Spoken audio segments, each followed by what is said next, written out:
The dream house. I still remember the first time I saw the house. It was a chilly October afternoon, the kind where the air smells like wood smoke and fallen leaves, and the sky is a pale, endless blue. I'd been house hunting for months, scrolling through endless listings, touring cramped apartments and bland new builds, never finding anything that felt right. I wanted something with character, with history, a place that felt like it had stories to tell. When I pulled up the long, winding drive and saw the house for the first time, my heart skipped a beat. It was everything I'd ever wanted. A sprawling, three-story Victorian, its red bricks softened by a century of weather, with a wide wraparound porch and tall, arched windows. Ivy climbed the walls, and the garden was wild but beautiful, full of tangled roses and ancient oaks. The house looked both grand and inviting, like something out of a fairy tale. The realtor, a brisk woman named Mrs. Hargrove, met me at the gate. She smiled, but there was something a little too eager in her eyes, as if she was relieved I'd shown up at all. "It's a lovely property," she said, leading me up the path. "It's built in 1908. Only 3 owners in all that time. It's been empty for a few years, but it's in excellent condition." I could hardly believe my luck. The price was shockingly low for a house this size, especially in this part of town. I asked about it, and Mrs. Hargrove just shrugged. "The market's been slow," she said. "People want something modern, I suppose." Inside, the house was even more beautiful. The foyer was grand, with a sweeping staircase and stained glass windows that cast rainbows on the polished wood floor. The rooms were spacious, with high ceilings and ornate moldings. There was a library with built-in shelves, a sunroom overlooking the garden, and a kitchen with a huge old stove. Upstairs, the bedrooms were bright and airy, each with its own fireplace. I was enchanted, could already picture myself living here, reading by the fire, cooking in the big kitchen, filling the rooms with friends and laughter. I barely noticed the faint smell of dust and something else, something older, that lingered in the air. We toured the house from top to bottom. The upstairs hallway. I noticed a faded tapestry hanging on the wall. It looked out of place, as if it had been hung to cover something. I pulled it aside and found a small, narrow door. The handle was cold and stiff, but it turned easily. Inside was a tiny room, barely big enough for a child. There was a single, cracked window, and in the center of the room sat a wooden rocking horse, its paint chipped and faded. The horse's eyes were wide and staring, and for a moment I felt a strange chill. "Probably a playroom," Mrs. Hargrove said, her voice a little too casual. "You could use it for storage." I nodded, but I couldn't shake the feeling that the room was watching me.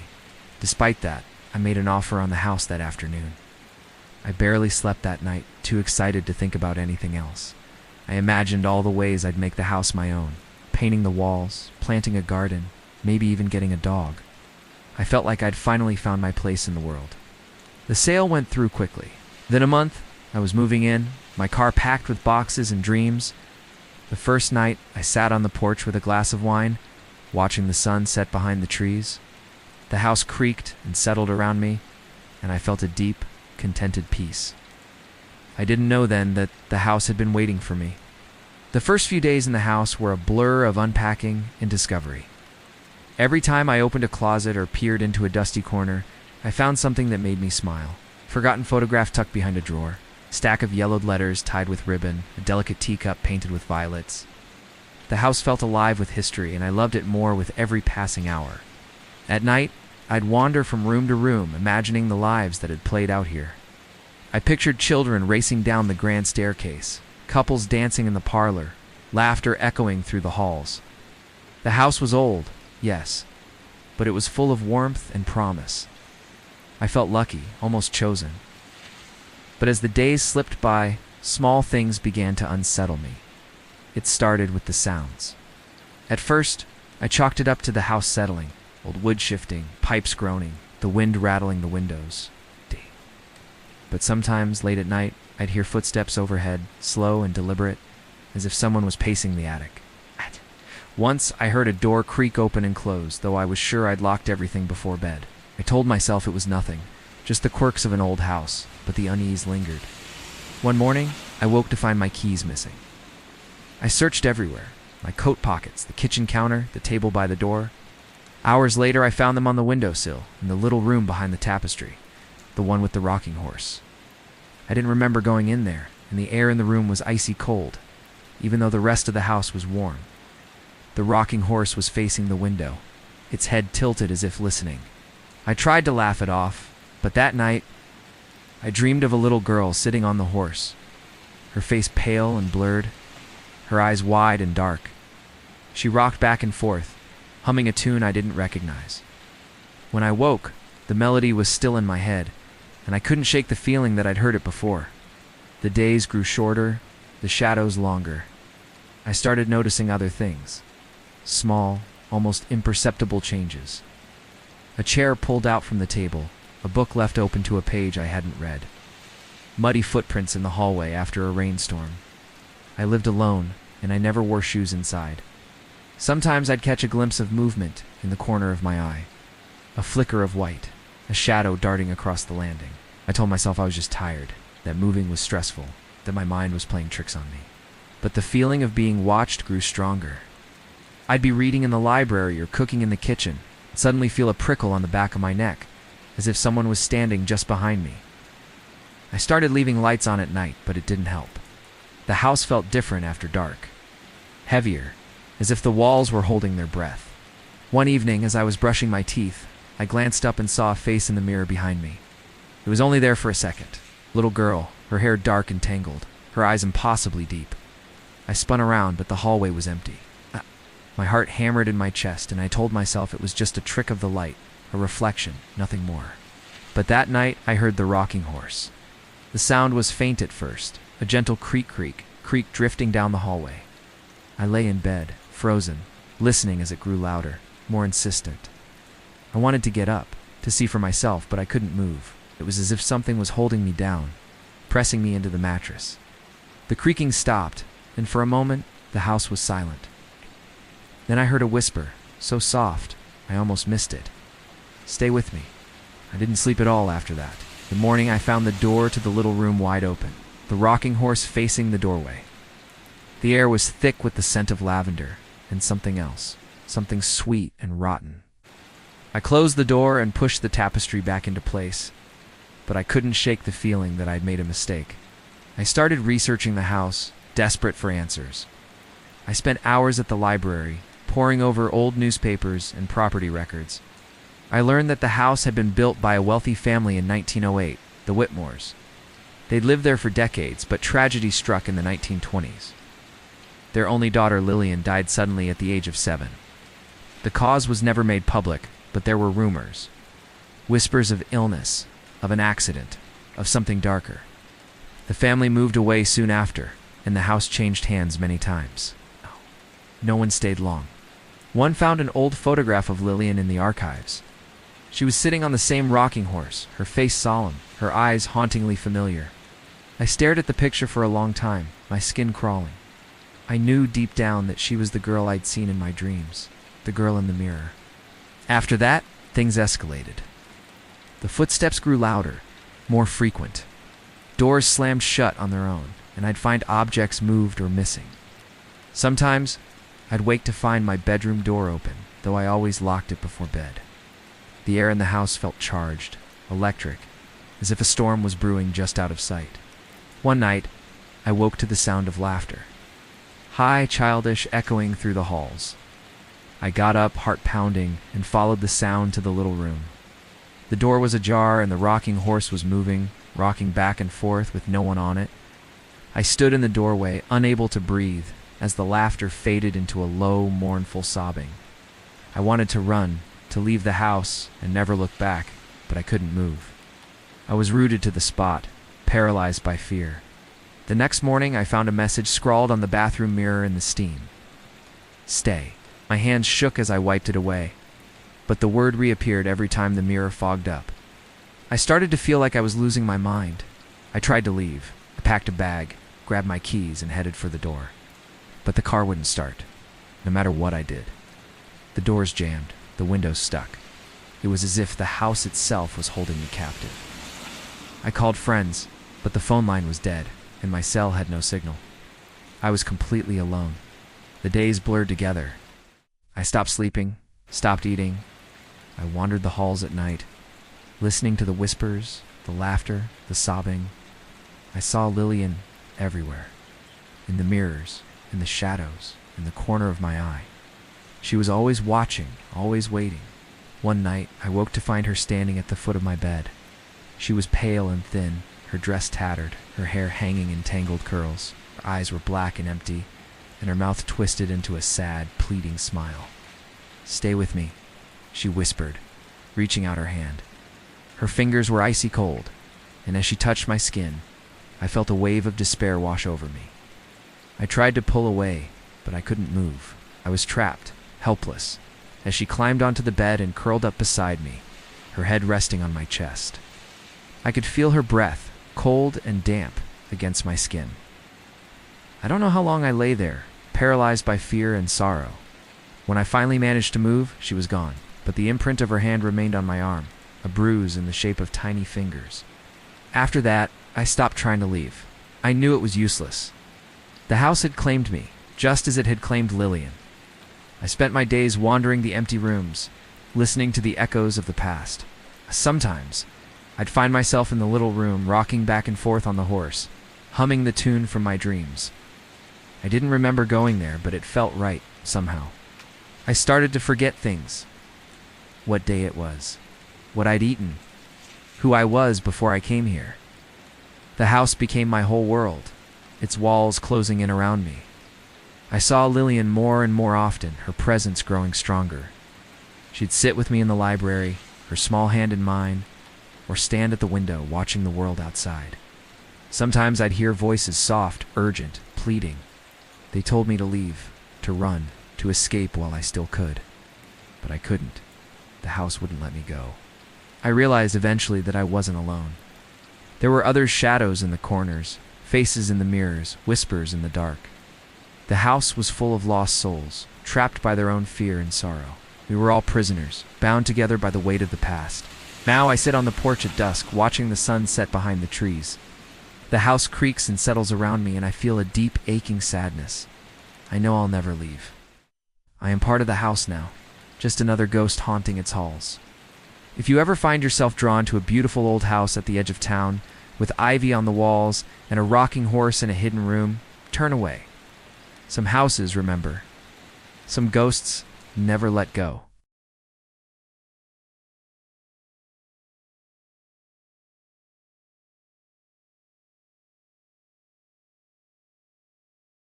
I've never told this story in full before. Honestly, I'm not even sure I believe it happened the way I remember it. But every now and then, something reminds me. A smell, a sound, feeling like I'm being watched when I know I'm alone. And when that happens, I remember that night, the cemetery, and what followed us home. It was early October. The air had just started to bite at night. My friends and I, Alex, Bree, Marcus, and me, were all in our early 20s, bored, restless, and addicted to the thrill of scaring ourselves stupid. That night, we were looking for somewhere new to explore, something different. Not a haunted house or an abandoned hospital, something real. That's when Marcus brought up Whispering Pines Cemetery. It's not on any maps. You have to know someone who knows someone. He said it had been closed to the public for decades, way out in the woods past the old mill, past the gravel road that even Google Maps stops tracking. No lights, no security, just old tombstones, moss-covered angels, and stories. Lots of stories. They say people go missing out there, that weird things happen with electronics, that time doesn't quite move the same way once you step inside. Most people chalk it up to local legends. But we weren't most people. We wanted a real scare, and we got one. We packed up around 11 p.m. Flashlights, hoodies, and a couple of beers, in case we wanted to make a night of it. We parked Marcus's Jeep about half a mile out, not wanting to get too close in case anyone came looking. But no one ever came looking out there. The forest felt dead, quiet in a way that wasn't peaceful. It was too still, like the world had pressed pause. By the time we found the crumbling stone arch that marked the cemetery entrance, I already wanted to turn back. It wasn't fear exactly, it was something heavier, like dread wrapped in cold hands pressing down on my shoulders. But I didn't say anything. Nobody did. Inside, the trees opened up into a clearing. The moonlight lit the place just enough to see crooked gravestones poking out from the earth like broken teeth. Statues of angels and robed figures watched over the dead, their faces worn down by time. But it was the silence that got to me. We weren't even that deep into the woods, but all we could hear was our own footsteps and breath. No wind, no owls, no bugs, nothing. Alex cracked a joke to break the tension. Something stupid about us waking up the dead. We laughed, nervously. That kind of laugh where everyone's pretending not to be scared, but they are. Deep down, we all were. We started exploring. Bree had her phone out, trying to get pictures for Instagram. But the screen kept glitching. It would go black and come back with weird static lines. She brushed it off. Just bad reception, she said. But we hadn't even lost signal, that wasn't it. We stuck together at first, but slowly started drifting in different directions. Marcus was obsessed with finding the oldest grave. He was reading dates and names aloud. Alex found a tomb with a sealed stone lid and dared me to try and move it. I didn't. I didn't even touch it. Something about it felt wrong, like it wasn't just a piece of rock. Then Bree screamed. Not a scared scream, a hurt scream. We all ran to her. She was standing by a small, fenced-off grave in the far corner of the cemetery. There was nothing obviously wrong with her, but she was pale, shivering, and her eyes looked weird, like she wasn't seeing us, but something behind us. I heard a voice, she said. It was right behind me, whispering my name. Alex and Marcus checked the woods. Nothing. I tried to calm her down, but she wouldn't stop staring over my shoulder. Finally, I turned around to look. Just trees. But it felt like something had just been there. That's when we decided to leave. Only we couldn't. The way we came in, gone. I mean, completely gone. We knew exactly where the arch was. We even marked the path with a strip of yellow cloth tied to a branch. But when we went back, it was just trees. No cloth, no path, no arch. It's a dense forest. Where a moment ago, there had been stone and moonlight. Alex thought we had gotten turned around. He pulled out his compass. The needle spun in circles. Then Marcus's flashlight flickered and died. Then mine. Bree's phone shut off.